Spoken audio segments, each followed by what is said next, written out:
All right, so ladies and gentlemen, welcome back to the show. I'm Terry Lin here with Travis Marziani, and today we are going to talk about Facebook ads. So I tried running some campaigns last week, and I have some questions on kind of how to optimize them. So today we're going to talk about kind of that as a case study and some of the best practices that you should be doing. All right, so Travis, what's going on? I'm burnout. I'm ready for Asia. I'm so excited. I'm leaving in like 3 days. So I've been working really hard for the last couple months, and now I'm ready to take off. I'm going to Bangkok. So I'll share the dates really quick. So anybody that's in Bangkok, I'll be there from the 12th to the 17th. Send me an email. I'd love to meet up. And then Singapore, I'll be there from the 18th to the 21st. And this is, of course, of February. Then I'm taking a little nice break, a little yoga retreat, which I'm super excited for. And then Ho Chi Minh, March 3rd to the 7th. Probably after that, Hong Kong, Shanghai, and Beijing, but I'm not exactly sure what the dates will be for that. Yeah, so only Bangkok and Singapore are the ones that are really set. Yeah, I mean, Ho Chi Minh, I will for sure be there the 3rd to the 7th, but I might be there more days, to be honest with you. So I started running some ads last week just to test things out, and I'm not sure if I'm doing them right, so today we're just going to do a Q&A with Travis. So I guess for my ads, what I was doing is I wanted to figure out which demographic was the right one to target first. So I split my ads between 26 to 34, 35 to 44, and 45 to 54 men that were either single, married, or in a relationship and working at Fortune 500 companies and above in LA, San Francisco, New York, Chicago, Atlanta, and I think one more other city. When you start out with a campaign, how do you know you're being too specific or too broad? I'd say start out as specific as possible. Like, my opinion is you should only be targeting for sure under 10,000, like as your demographic. If you can get under 5,000 or right around 1,000 even, it can't hurt. Like, I want it to be that I'm only targeting people that I know if they saw my ad, they'd be like, holy crap, that is for me. And then from there, you kind of expand out. That's my personal opinion. Gotcha. So when you're setting the ad groups, like the demographic groups, because when I started with 12 groups of demographics, but should I be doing like 3 groups and then within those 3 groups see which one hits and then narrow down within that, or should I just throw everything against the wall like what I'm doing right now? Because the thing is, right now, if I set each ad budget at like $4 a day, something like that, there's it's actually 50 because there's 12 campaigns running at the same time. I'm a huge fan of keeping it small, like only starting with 1 to 3 at first. That way you can look at it and say, hey, this is working, this isn't working, especially if you're new to Facebook ads. When I started out, I was very unsure if it was going to work. So I checked every day my analytics and saw, is this actually backing out? And I think the problem is if you start with 12 groups, then it's a lot of calculations to be doing in your head. I mean, if you have the time, sure, but I'd rather start with 1 to 3 that I'm super confident are going to work. And you can even start with 1 just to make sure that, Facebook is going to work for you. Like, I don't know what one group would be your ideal, but maybe it's people that are interested in wallets or like leather goods or something like that. You can go through their likes, or of course, I've said this a lot of times, but I'm a huge fan of targeting people that like your competitors. And then, so what my recommendation to you would be to break it up into just 2 groups. So one that's like, 20, 25, I think you said, to 34, whatever it was. And then that like all the same things, and then do the same group, just an older age range, so 34 to 45. And then first off, establish what your age range you should be going for, you should be targeting it is. But for both those demographics, make sure that you have enough data, enough interest in there so that it's only targeting under 5,000 people. Like, for instance, with my company, it's buying behavior, children's clothing, or buying behavior, adult clothing. And I figure if somebody's buying child's clothing and Facebook recognizes that, hey, this person has a buying behavior, and on top of that, for me personally, it's like they have daughters and they've shown interest in my competitors, then that person's probably highly likely to buy from me. So there's other things. It's not just like what they're interested in. Facebook is way too smart, and they know a lot of different things. And the caveat is that you're only testing the demographics variable and you're keeping interest all the same, right? Yeah, exactly. And I mean, I'd start out with just those 2 and then look at it. But the hard part is you're probably not going to get a lot of data unless it's a huge landslide victory, unless it's like, wow, The 25 to 34-year-olds just buy way more. And that's happened to me, but I've also, more times than not, I find that it's pretty close. So it's really important to know whether it's statistically significant or not. So there's always kind of like outliers. So maybe you have 5 out of 100 people click through on one campaign and 2 out of 100 people click through on another campaign. It doesn't mean that the 5 out of 100 campaigns way better. It could just be that 3 people that day felt like clicking on that ad. You know what I mean? It's hard, unless you have a lot of data, it's hard to always tell like what's going to win. That's why I recommend starting out with things that you're extremely confident that this should work. And then look at the data, prove yourself right, hopefully, but there's always that chance that you're like, oh wait, this actually doesn't work. Yeah, so I'm using the image across the same ads basically. Basically I use my bestsellers and I'm using that, but I'm not supposed to split test the image copy yet, right? At least in this early stage. I think in the early stage, you're going to get a lot of people that tell you should, but I don't think you should. And same reason as I just talked about, I've had a lot of people that are quote unquote know what they're talking about tell me, oh, you need to be splitting your ad or your ad image. And you know what, if you have 2 really good ideas at the early stages, sure, go for it. But if you have one really good idea and one idea you don't really think is going to work, I would wait until the later stages personally. Yeah, because I just don't see how you can keep track if you're split testing ad copy and demographic targeting. Like you have so many campaigns running at the same time. Yeah, and that's something I think a lot of people don't keep in mind is at the early stages, you want to keep the math relatively easy. I mean, if you have too many variables at play, then it becomes kind of a pain. And obviously, as you expand and you get more in depth, I mean, if you're spending, a couple $1,000s a month on Facebook, you really want to be doing that. You want to be split testing more of that kind of stuff. But I haven't found a ton of success with split testing the image ads. I mean, I did find that if I use an orange button as opposed to I think before it was a green button for my call to action. And what I mean by that is all my images, I say, dance wearing 200 plus colors, click here. And the click here button is, or like shop now or something like that. And the shop now button used to be green, but now I realized, oh, orange actually works slightly better. So there is little things like that you can split test. And I guess it doesn't hurt to try it along the way, but I remember when I first started, I didn't want to do it because that was too much work. And I recommend doing as little work as you need to get started, if that makes sense. And I think the grand scheme of things, that's not as relevant as getting the right targeting down too, I think. Absolutely. Yeah. I mean, once again, unless you have 2 image ads that you think, oh, these both are amazing, but chances are for most people, you have one image because the image is super important. I mean, the targeting and the demographics is a 10 out of 10, and the image is like a 9 out of 10, because even if you have perfect demographics, if you have an image that doesn't say, click on me now, people will just ignore it. And keep in mind, I recommend, looking at your newsfeed, looking at the things that really pull your attention in, and you might be surprised on some of the ads that actually really pull your attention in and make you want to click on them.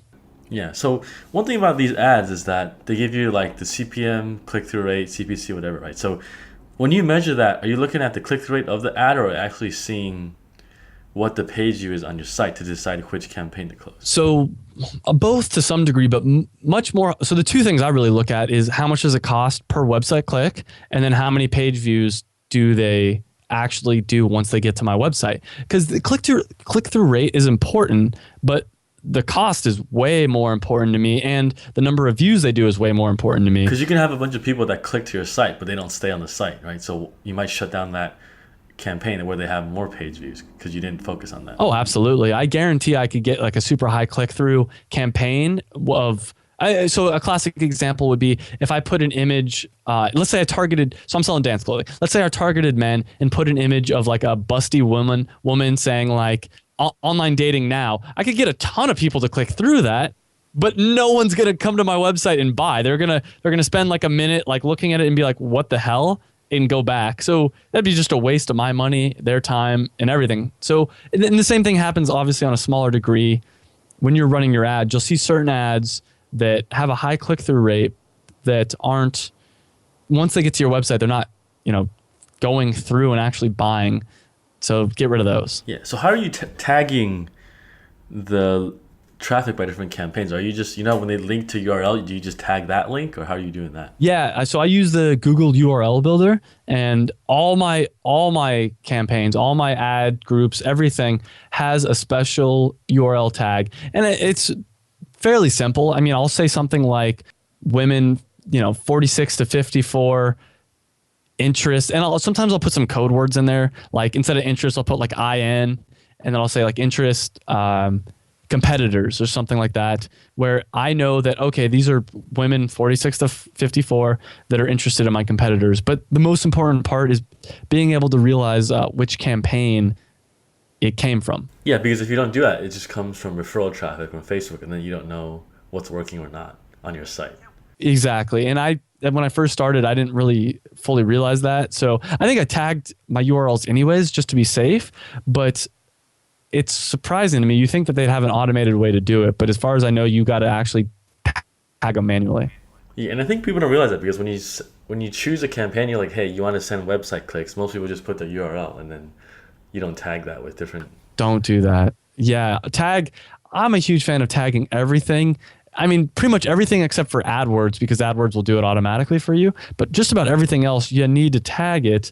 And I've found a lot of success with that. I mean, I've turned off a lot of campaigns because I thought they would work, and it turns out, nope, they don't actually work at all. Yeah. So one thing you brought up earlier was the CPC and page views. So how do you measure that? Do you divide the CPC by the total page view to get like an average page view cost, or what's your metric to measure which one to close from there? Exactly. No, I've talked about it before, and I treat all my paid ads more or less the same.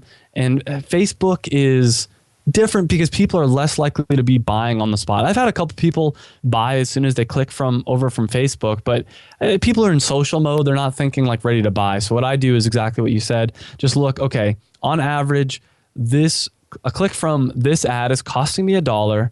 They're going to, on average, 4 pages.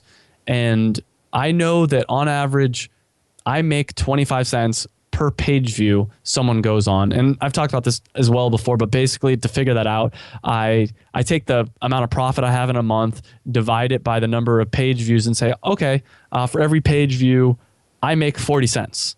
And of course, the more targeted it is, the better. So for instance, if somebody comes from a Facebook ad to my website and only looks on 2 pages, I'm not making 50 cents on average, because those people probably aren't very interested. So you got to kind of cut it out. Like there's kind of a minimum threshold. If from Facebook to your website, people aren't at least looking at 3 to 4 pages, they're not interested. I'd just cut that.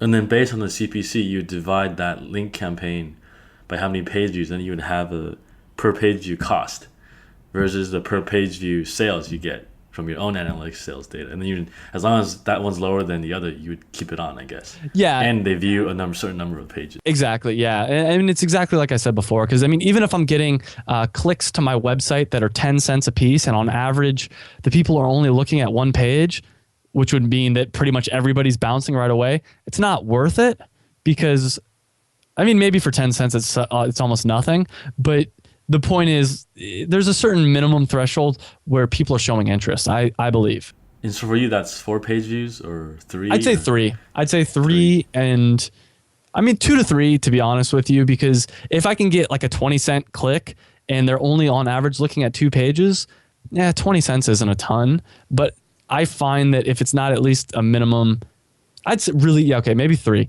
If it's not at least 3, chances are you need to target a little bit more specifically. So if I'm understanding this right, I'm just going to explain it again. And if I'm missing anything, just jump in. So you're taking your monthly sales data, dividing it by your monthly page views, so you know how much average revenue you have per page view when someone goes to your site. So if they visit 3 pages, you're probably expected to make this much.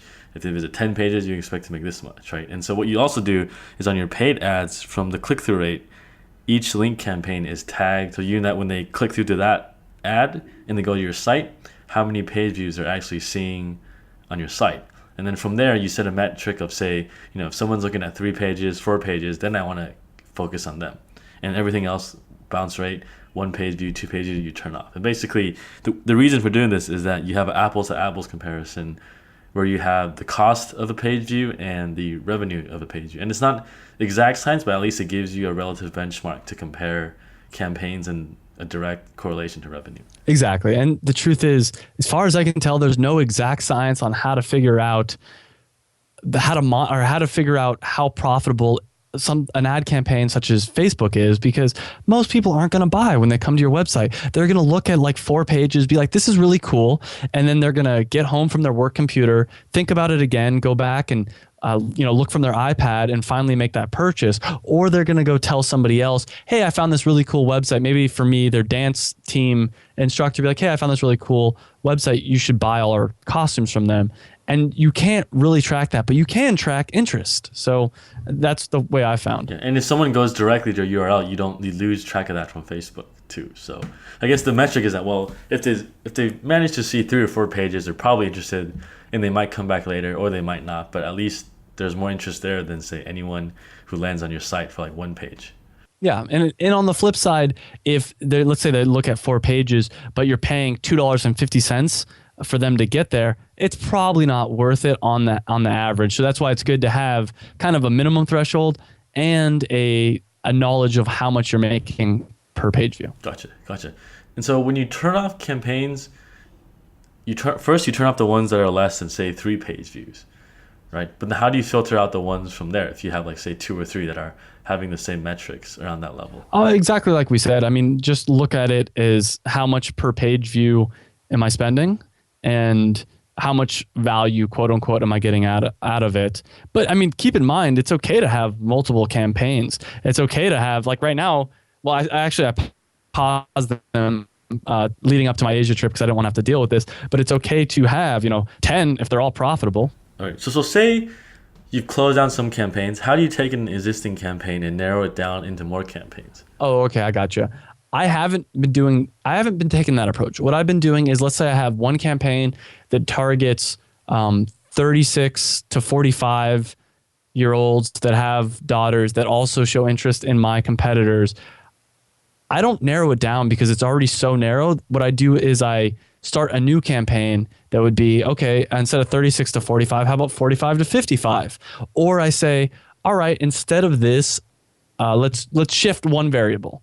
And I try to keep them isolated, if you will. So it's one group that I'm going after, people that are interested in X, Y, and Z, and another group that's interested in A, B, and C. So I don't tend to take one group and narrow it down over time. I start out with really small groups and kind of build laterally, if that makes sense. Oh, so if it works already, you just leave it there, but then you try to figure out if there's another angle to attack the same type of person. Yeah, exactly. I mean, I know a lot of people start out fairly broadly. So let's say their first group is 100,000 people's the audience, and then they split it down to 50-50 because they know it works. I do the opposite approach. I start with an extremely targeted campaign, maybe only 1,000 to 10,000 people. And then once I know it works, there's no reason for me to break it down. It's the 80-20 type rule. I'd rather see, okay, well, that worked. I wonder if this other group of people would work as well. But I think the key is that finding it until it works is the variable, because it depends on how accurate you are in your first targeting, right? Yeah, absolutely. And I think, at least in my own life, I found that once I put up that first ad, I'm like, oh, wait a minute, I can also do this, this, and this. And sometimes your next group might be a more targeted version of your first one. For instance, I might say, okay, well, this first group was really good, but what if I only target people that have a job position in the dance world? And there might be some overlap there, but to me, it's almost a completely different group because it's so much more targeted. I think it also depends on how well you know your customer too. I guess if you have a general idea but not specific like you, maybe like the broader approach would make more sense, because you kind of just throwing things against a bigger wall rather than 10 things at a small wall, I guess, right? Yeah, that's true. I still, if you can, if at all possible, trying to figure out that those 1,000 people or whatever that would be like, oh my God, this product was made for me. This is so cool. So, I know you're changing the name, but like the Baller leather example, who would find that kind of funny and interesting? People that like the Tropical MBA podcast, maybe, or people that like other types of comedians that you're interested in, or you think people that have bought from you before are interested in, and kind of going from there. Yeah, sure, yeah. Because then if you just start with a big demographic, it does kind of waste resources. And the way I was going to say it too is if you start with a really big demographic and it doesn't work, which chances are it won't, how do you know whether just to quit or to try to segment further down? But if you start extremely segmented down and it doesn't work, you know, okay, well, that didn't work. I got to try something completely different.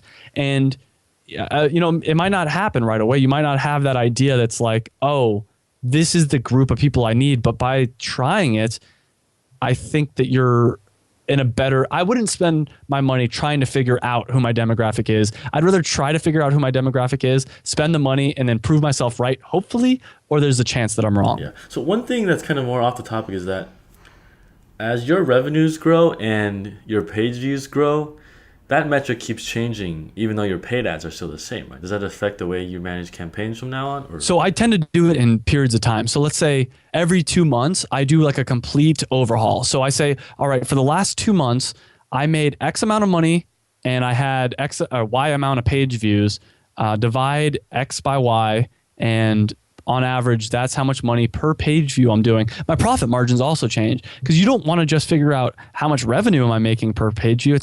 It's how much profit. And yeah, and you know, once again, people that have listened to many episodes know that I'm still not exactly sure on what the profit is. And I do, it's not a perfect science, but it's a way to do some kind of measuring. It's a way, because if you didn't have something like this, you would just have to look at it and be like, I don't know, I guess this one looks better. But when I put that benchmark, what I've found is it splits my ads almost, I'd probably say 60-40, like 60% of my ads across AdWords, Facebook ads, whatever, meet the mark and are profitable, and about 40% I need to change. And the cool thing about using this is it doesn't mean I need to necessarily cancel the campaigns. I can say, okay, someone coming from this campaign is only worth 30 cents to me, or they're only worth 40 cents to me, or whatever. Or, you know what, actually, it turns out I need to up the bid because they're worth even more. So it's not always about canceling a campaign. For instance, for you, a click through from a really big demographic of people, let's say, you know, males 26 to 35, for a penny, would you do it all day long? Probably. So it's just figuring out what's your breaking point. And my guess is on a demographic that big, it's probably closer to like, you know, 5 cents, 10 cents, just because that's such a big demographic. But then if you narrow it super down to people that are interested in, you know, the Tropical MBA podcast or comedians or have shown interest in wallets, etc., someone like that is probably worth 50 cents to $1. You know, so it's not always about just axing a campaign. You can also change the bid. Gotcha. Yeah. So you're basically reevaluating your revenue per page view or net profit per page view, and then using that to compare against your paid ads. So it's always up to date in some ways. Exactly. And I will sometimes look at historical data because, you know, like I said, I do this approximately every 2 months. So let's say in a 2 months from now, let's say I did it today and one of these campaigns was working really well for the last 2 months. And then I do another revision 2 months from now. At first, I just completely look at, okay, in the last 2 months, what does the data say?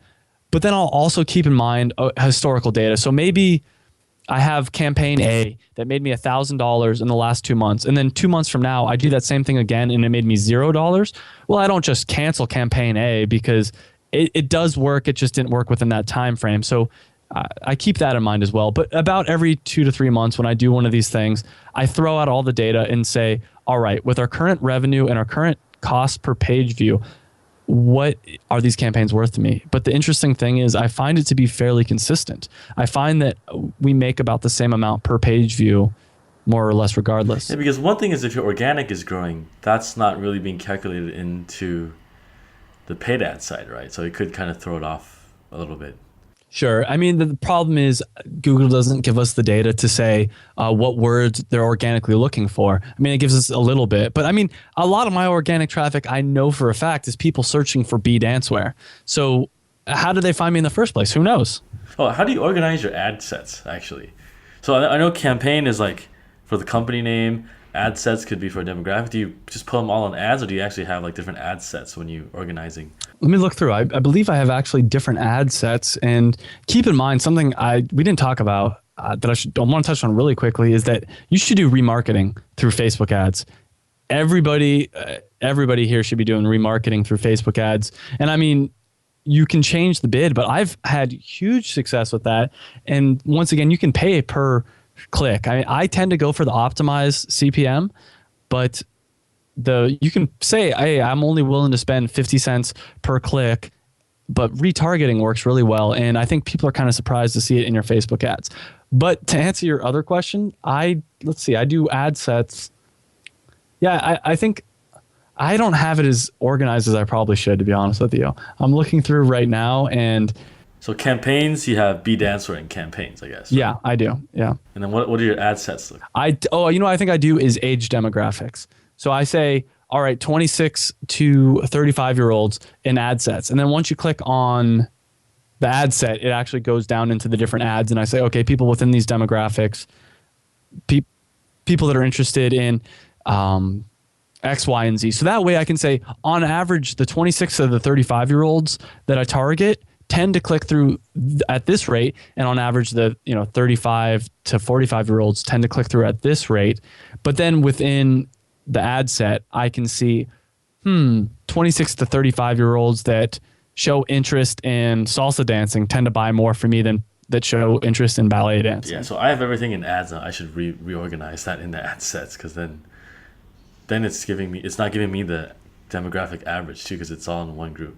Yeah, and I'm sure that there's other people out there that have different thoughts on this, but that's just how I did it. All right, cool. So you touched about remarketing a little bit earlier. So are you setting this up through Facebook remarketing or AdRoll remarketing? No, never do it through AdRoll. That's when I did it, and maybe not everybody has this experience, but when I did it through AdRoll, it was like my optimized CPM was like $25, and I was paying like $2 to $3 per click. And it was just awful. Yeah, I remember looking at it and thinking, maybe I missed a variable somewhere, but I'm a pretty tech savvy person, and I couldn't figure it out after like 5 to 10 minutes. So I gave up. I went to Facebook, and not only is it cheaper to do it through Facebook, but it's way more powerful, because then you can say, hey, I only want to, not just people that come to my website, but people that come to my website, I only want to retarget the people that are 26 to 45-year-old males that came to my website.